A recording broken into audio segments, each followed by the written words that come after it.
Even further out, ordinary brick houses are hit by the blast like this. This is the effect on houses over an area of more than 50 square miles. Again, what is the effect of this massive power on the unprotected human body? The major injuries come from the secondary effects of blast, impact with flying debris and solid walls. As far as Walthamstow or Hampstead, people can be carried by winds of 150 miles an hour and thrown against buildings. Arm and leg fractures are likely, with a high proportion of skull injuries. Closer in, the pressure itself may even rupture the lungs and burst the eardrums. However, the most widespread injuries are from flying glass. As the pressure wave sweeps outwards from St. Paul's, it shatters and bursts every window in the city, from the M4 services near Heathrow to Hornchurch in Essex, an area of 500 square miles. This is what flying glass can do to a pumpkin.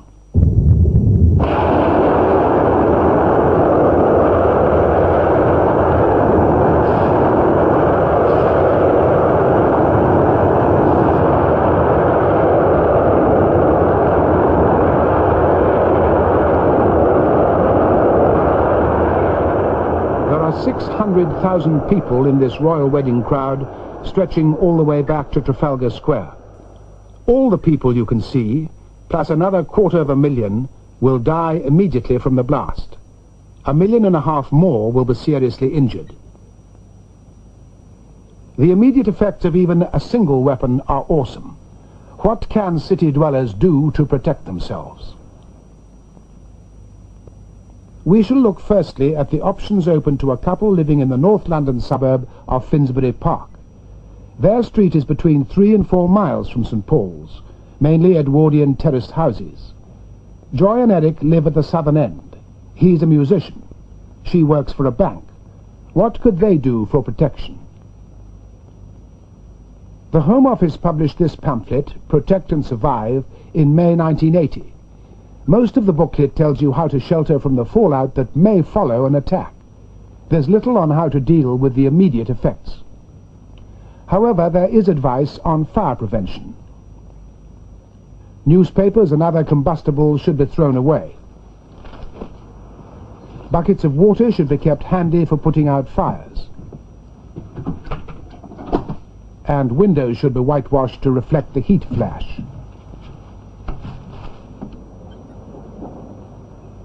The remaining advice is how to shield an inner room from fallout, and how to build a refuge within that room.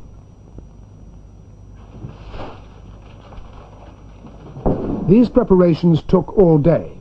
There was a problem in finding enough heavy materials for the necessary shielding. There was no advice on blast protection. How would they survive at 3¼ miles? As far as heat is concerned, quite well. Although the paint on the windows will burn, the whitewash keeps 80% of the heat out. There may be fires in unprotected houses nearby, but Joy and Eric should survive, at least for 17 seconds.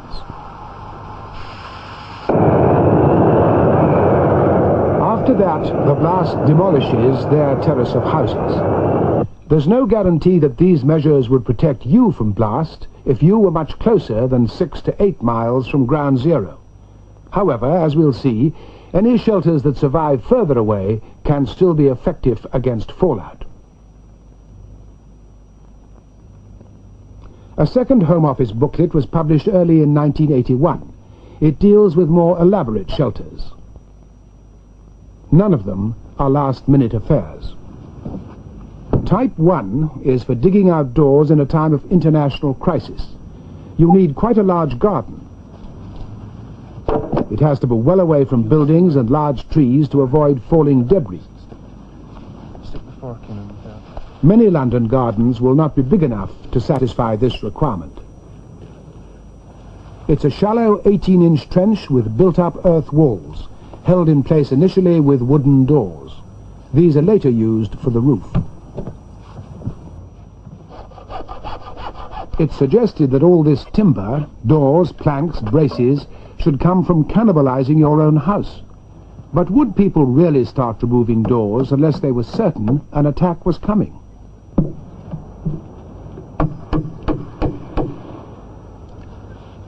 At the end of the first day's digging, the trench started to fill with water. By the following morning, this had happened. Bloody hell. Look at this. It's filled up. Oh. The local water table was about a foot below the surface. There were 8 inches of water to be bailed out. They persevered, although in practice the continuous flooding would have made their shelter uninhabitable. The next problem would have been especially difficult for those with small gardens. The earth excavated from the shelter was only a fraction of that needed to cover it. In fact, an additional 4.5 tons had to be imported. Luckily, the ground wasn't frozen. There were no underground sewage pipes or conduits in the way, and the couple had the necessary time to build it. It's not known in practice how much, if any, warning would be given for shelter building. Building this took the equivalent of a long, hard weekend for 2. The total cost of materials, not including the extra soil, was about £200. How does such a structure withstand heat and blast? The earth cover stands up to heat very well, although any exposed wood may be charred.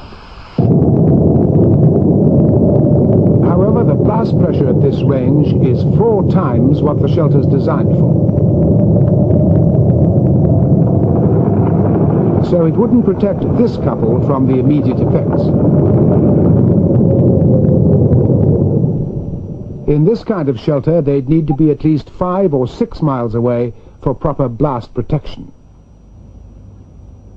The booklet has another design that's more resistant to blast. It's a kit of parts, obtained in peacetime and assembled in a crisis. It's designed for indoors, for a basement or ground floor room.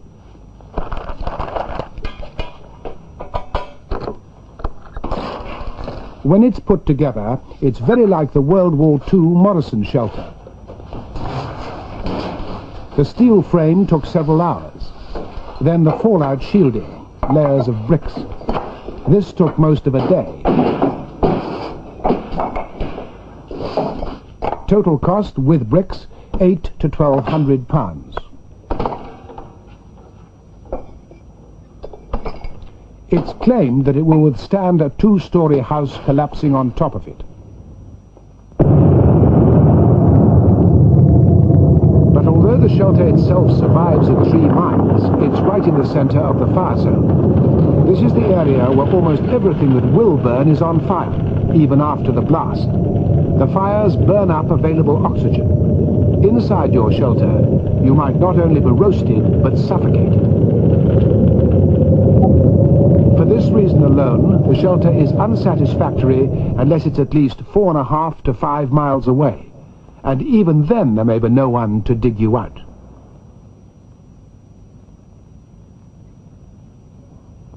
From here on, the options take increasing amounts of time and money. There are now about 30 firms who will sell and install for you a purpose-built nuclear shelter in any combination of steel, fiberglass and concrete. The amount you pay depends on size, sophistication and level of comfort. Most are between £8,000 and £20,000. Even with a second mortgage or cost sharing, they're probably beyond the range of all but a fraction of the population. This one is typical. It's a buried steel tube and costs about £10,000. Inside it's about 15 feet long and there's space for 5 to 7 people to live in moderate comfort, supported by an air filtration system. This is pumped by a hand crank. There's ample storage space and running water from a self-contained tank. A lavatory flushes the waste into an underground pit. The blast proofing in most shelters will withstand 1 to 3 atmospheres of overpressure. Here it's 3 atmospheres.